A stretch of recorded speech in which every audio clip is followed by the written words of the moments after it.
Today we are going to deal with the topic bailment. Okay, so bailment is a special type of contract. As we all know, in business regulatory framework, we'll deal with several sessions, subsessions, subclauses, etc. So bailment is a special type of contract. Before dealing into our topic, let's see what is meant by contract.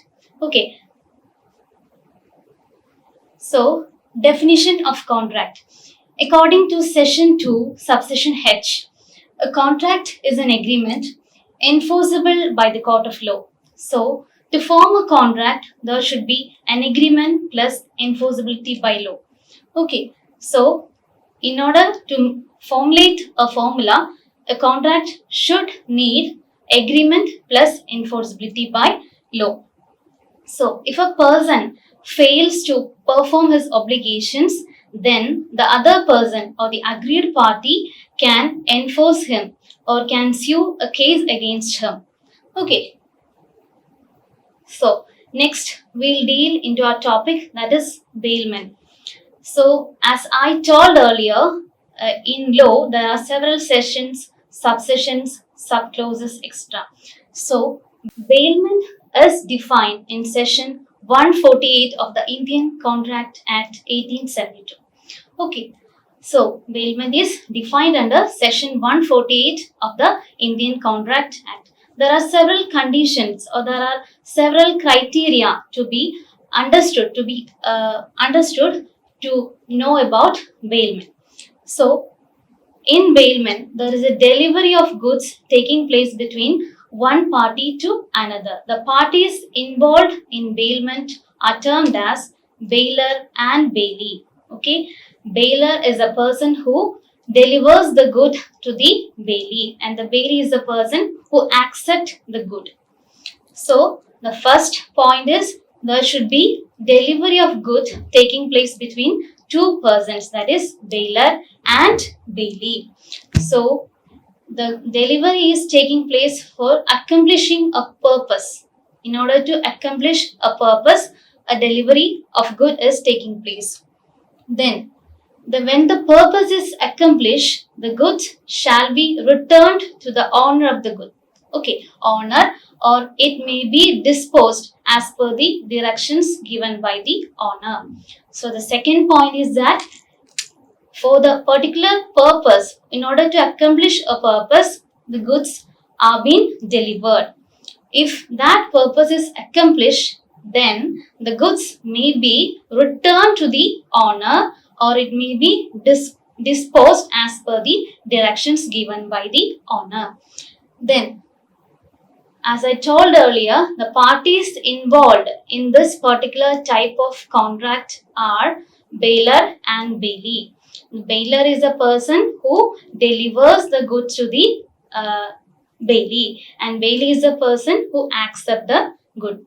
So once again I repeat, according to Section 148 of the Indian Contract Act, bailment is defined as the delivery of goods by one person to another person for some purpose. In order to accomplish a particular purpose, the goods are being delivered upon a contract, and that they shall, when the purpose is accomplished, be returned or otherwise disposed according to the directions given by the person delivering them. Okay, according to the directions given by the person delivering them.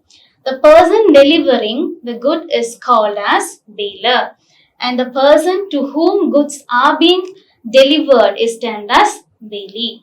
Okay, so that's clear. Okay, so there are some examples for bailment contract. First example is that A delivers a piece of cloth to the tailor to be stitched into suit. As I mentioned earlier, bailment has some elements. Okay, the delivery is taking place between two parties. Okay, a delivery of goods is taking place between two parties, bailer and bailee. So here the goods are being delivered by a customer to the tailor in order to accomplish a particular purpose. Here, what is the purpose that has to be accomplished? Main purpose is to stitch the cloth. Am I right? To stitch the cloth, the customer is giving the clothes to the tailor. Okay, so after stitching the cloth, the tailor will deliver or tailor will return the goods to the bailee. Okay, here bailer is customer and bailee is the tailor. Okay, bailer, customer and bailee is the tailor. So, customer is delivering the goods to the tailor and after accomplishing that particular purpose, bailee has to return the goods to the bailer. Okay. Likewise, there are similar examples given here. A lends a book to B to be returned after the examination. So, the particular purpose to be accomplished here is that examination. After completing the examination, the person concerned will return the goods to the owner. The third example is that A sells certain goods to B who leaves them in A's possession. Then an insurance company places a damaged insured car of A in possession of R, a repairer. A's ornaments have been stolen and recovered lying in police custody. So these are some of the examples for bailment contract. So as I mentioned earlier, the main elements, I once again repeat the main elements of bailment. First important point is that Section 148 of the Indian Contract Act 1872, bailment is being defined. There is a delivery of goods taking place between one person and another person. That is, delivery of goods is being taking place between two parties, that is bailer and bailee. The contract is to return the goods after use or to dispose the goods as asked by the owner. The person who delivers the good is known as bailer and the person to whom goods is being delivered is known as bailee, or the person who takes the good is known as bailee. And the transaction happening here between the bailer and bailee is termed as bailment. Is that clear to you? Okay, so this is the overall picture of bailment contract and it is a special type of contract. As I said, examples, hiring a bicycle, giving clothes to the tailor, delivering watch for repairer. After accomplishing the particular purpose mentioned here, the goods shall be returned or it shall be disposed as per the directions given by the owner of the good. Then there are certain essential elements of bailment. Which are they? First essential element is that there should be good. Okay, the main element or main subject matter of bailment transaction is goods. Without goods, bailment transaction or bailment contract will not occur. So, good is the subject matter or which has to be transferred between the parties, bailer and bailee.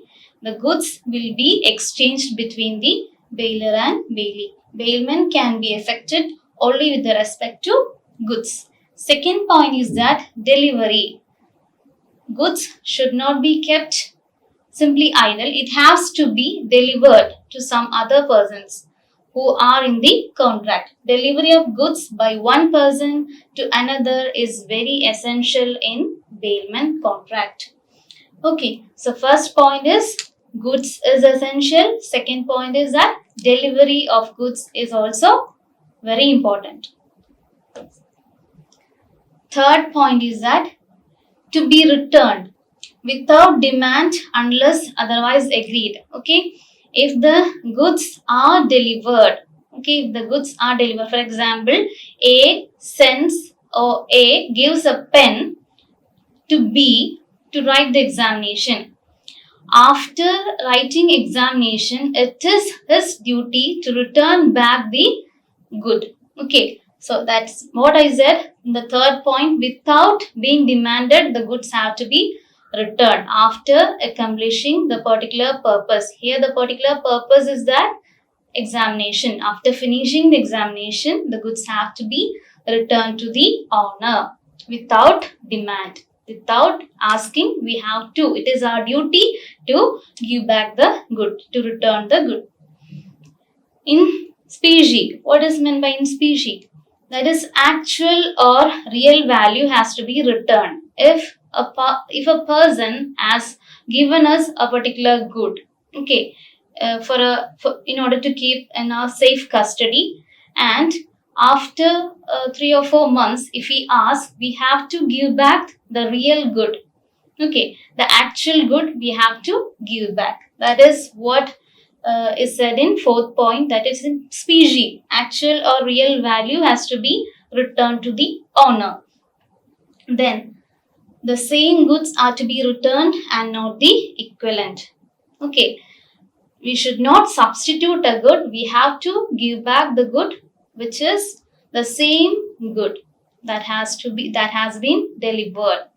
Okay, including any accretion. Accretion means any increase. If a person has delivered us, say for a cow, okay, if during that time the cow was pregnant, okay, and if a calf is born, we have to return, along with that cow, we have to return the calf also. That's what we said in that point. Specie, actual or real amount has to be returned. If there is any accretion involved, that has to be returned. That also has to be returned along with the good. Okay. So fourth point, I repeat it once again. The same goods have to be returned. If there is any accretion happened in a particular good, we have to return the increased value also. Bonus shares, example, then calf born to cow is a simple example. Okay. There are two types of bailment contract. As I said earlier, bailment is a special type of contract. Okay. On the basis of reward, bailment are classified into gratuitous bailment and non-gratuitous bailment. Gratuitous means gratitude, the way of giving thanks, thanksgiving contract. What is meant by that? Okay, there is no consideration involved. Consideration means something in return. We should not pay any amount in such type of bailment contract. Gratuitous means happening between the parties who are close to each other. Okay, who are having a personal touch with each other. These contracts will happen. If there is a friendly relations, these contracts will happen. Gratuitous bailment. That is, neither bailer nor bailee is entitled for remuneration. Example, lending a book to friend. Okay, lending a book to friend. If we lend a book to our friend, we won't charge any amount from him.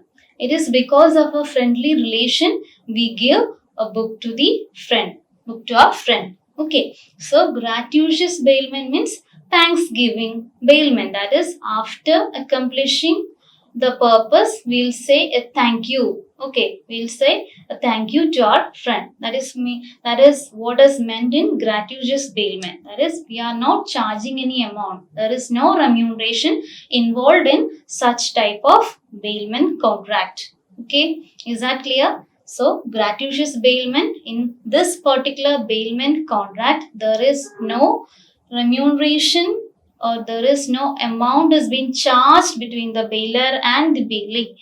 Example is very simple to you, that is lending a book to the friend. Second one, non-gratuitous bailment. That is, there is occurring some amount or we have to pay an amount in this particular transaction. We can see what it is. Bailment of reward. Either bailee or bailer is entitled to a remuneration here.